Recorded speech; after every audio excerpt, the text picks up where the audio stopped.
Salut à tous, ici Michael, j'espère que vous allez bien. On se retrouve aujourd'hui pour une nouvelle vidéo consacrée au logiciel Blender, la suite de la formation sur l'apprentissage de Blender. Et aujourd'hui, on va s'intéresser à une notion qui est très importante et fondamentale, c'est l'interface graphique du logiciel.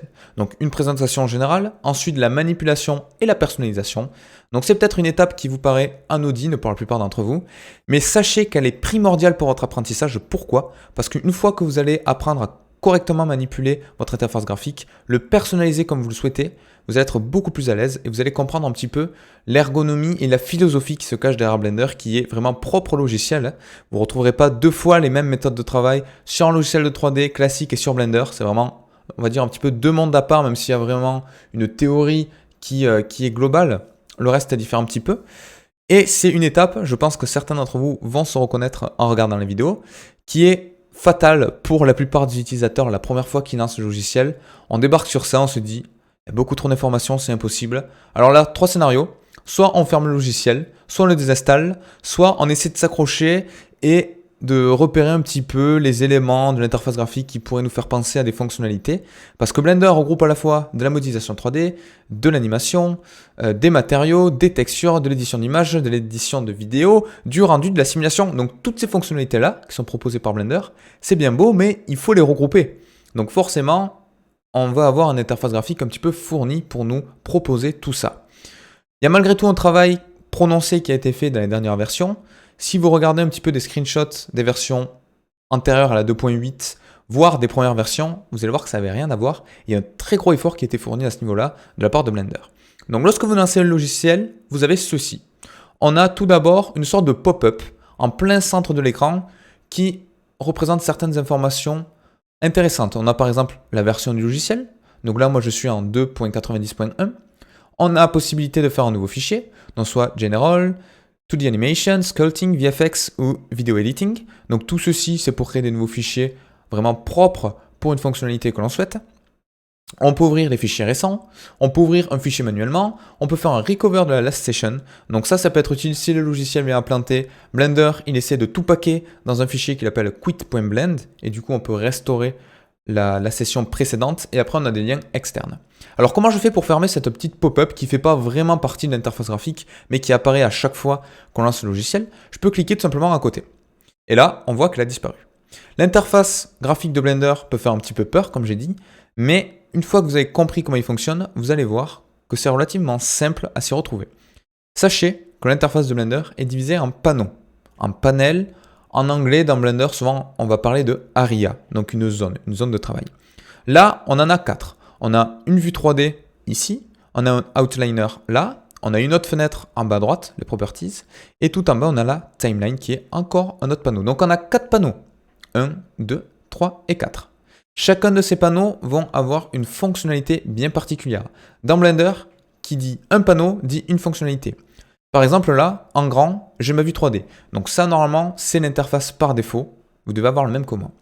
Je suis en vue 3D, comment je peux le voir? Tout simplement, en haut à gauche, dans chacun des panneaux, on va avoir un petit carré avec une icône, qui nous indique une fonctionnalité de la manière la plus explicite. Donc là, on a une sorte de grille avec une sphère, donc on est bien en vue 3D. Là, on a une sorte de hiérarchie, donc c'est ce qu'on appelle l'outliner. En quelque sorte, c'est la hiérarchie de votre interface graphique. Je vous expliquerai tout ça par la suite. Etc., etc. Donc je vais cliquer en haut à gauche, et là, on voit qu'on a une fenêtre qui s'appelle Editor Type, qui nous indique en quelque sorte la fonctionnalité qui va être assemblée, qui va être générée dans la fenêtre que j'ai sélectionnée. Donc là, je suis sur cette fenêtre-là, principale, je clique dessus. Je suis par défaut en 3D Viewport, je peux mettre vraiment ce que je souhaite. On voit que toutes les fonctionnalités de Blender sont présentes ici et regroupées en catégories. On a du General, du Animation, du Scripting et du Data. Donc tout ceci, c'est très intéressant. Je peux par exemple me mettre en Graph Editor, et là je passe en Graph Editor, et je peux repasser en 3D View si je le souhaite. Maintenant, comment manipuler un petit peu cette interface? Rien n'est figé, donc ça c'est très intéressant. Mon curseur par défaut, c'est le curseur standard de votre système d'exploitation, donc moi en l'occurrence Windows. Si je me mets à l'intersection de deux fenêtres, j'ai mon curseur qui devient une double flèche, et je peux facilement étirer les fenêtres pour manipuler mon interface graphique comme je le souhaite. Donc ça, c'est très pratique. Remarquez également, donc ça c'est très important, que je peux dupliquer une partie de mon interface graphique.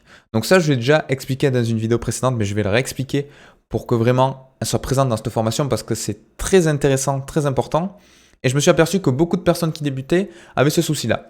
Comment je peux rajouter facilement une fenêtre dans Blender? Il n'y a pas de possibilité manuelle, du moins pas facilement, de dupliquer une fenêtre si ce n'est avec la méthode que je vais vous montrer.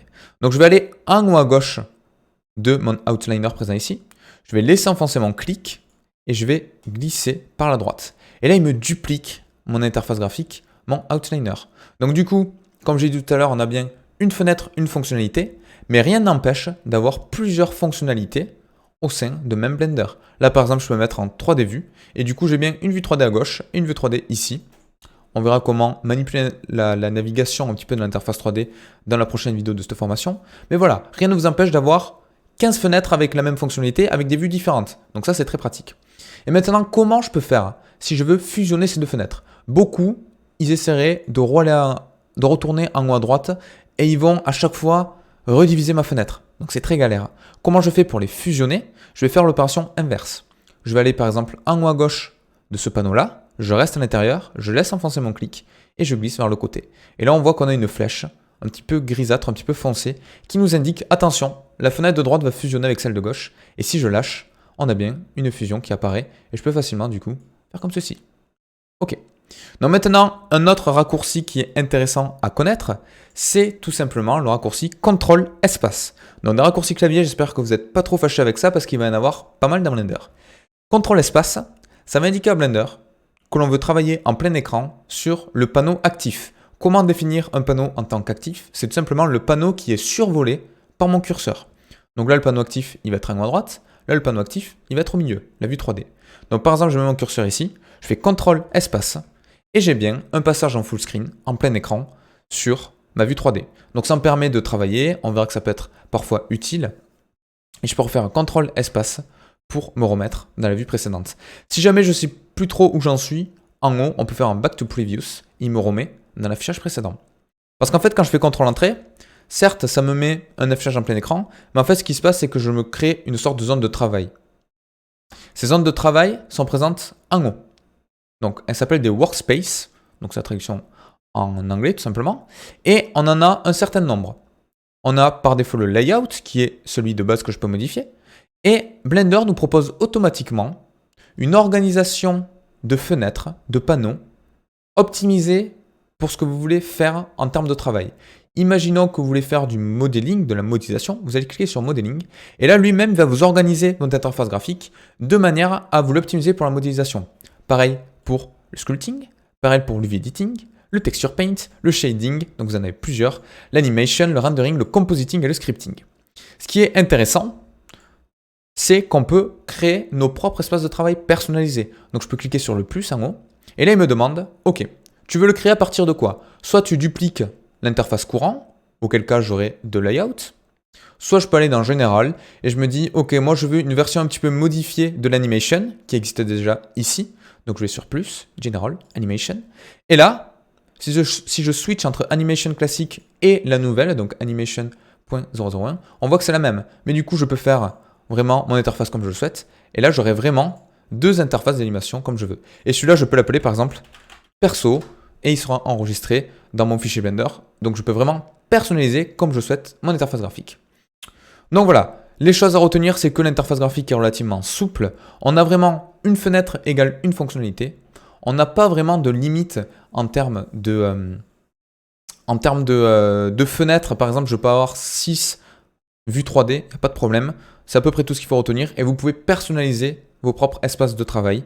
Également, je le dis pour certaines personnes, tant qu'on est dans l'interface graphique, vous avez dans Edit quelque chose qui s'appelle Preferences, et vous pouvez, si vous le souhaitez, déjà changer la resolution scale. Donc moi, j'ai mis à 1.25 pour que vous puissiez voir un petit peu plus les textes, ça le grossit. Et vous avez également quelque chose ici qui s'appelle Language, et vous pouvez le passer en français. Alors, pourquoi je n'en ai pas parlé au début de la vidéo? Parce que, bon déjà j'en parle parce que beaucoup de personnes me posent la question, comment on fait pour le passer en français? Est-ce que c'est possible? Déjà, si vous cliquez dessus, on peut voir que c'est en in progress, donc la traduction n'est pas complète. Et moi, je ne vous conseille pas de le passer en français pour différentes raisons. Parce que quand vous allez vouloir rechercher des documentations sur Internet, regarder des tutos, etc., 99% du temps, les personnes sont en anglais. Donc vous allez peut-être avoir des difficultés à retraduire de un à l'autre. Et quand on s'habitue en anglais, c'est vrai qu'après, quand on passe dans un autre logiciel de 3D, on a les mêmes réflexes qui apparaissent parce qu'on a les mêmes termes qui sont utilisés. Donc moi, je vous conseille de travailler comme ceci. Donc voilà, c'est tout pour l'interface graphique. Donc vraiment, petite vidéo explicative, pas très compliquée, comment bouger les interfaces, comment dupliquer, comment fusionner. Voilà, donc tout ceci, vous pouvez vous entraîner à le faire. Au début, vous allez peut-être un petit peu galérer, mais c'est très utile. On se retrouve très vite pour la prochaine vidéo sur la navigation dans l'interface 3D. Ciao!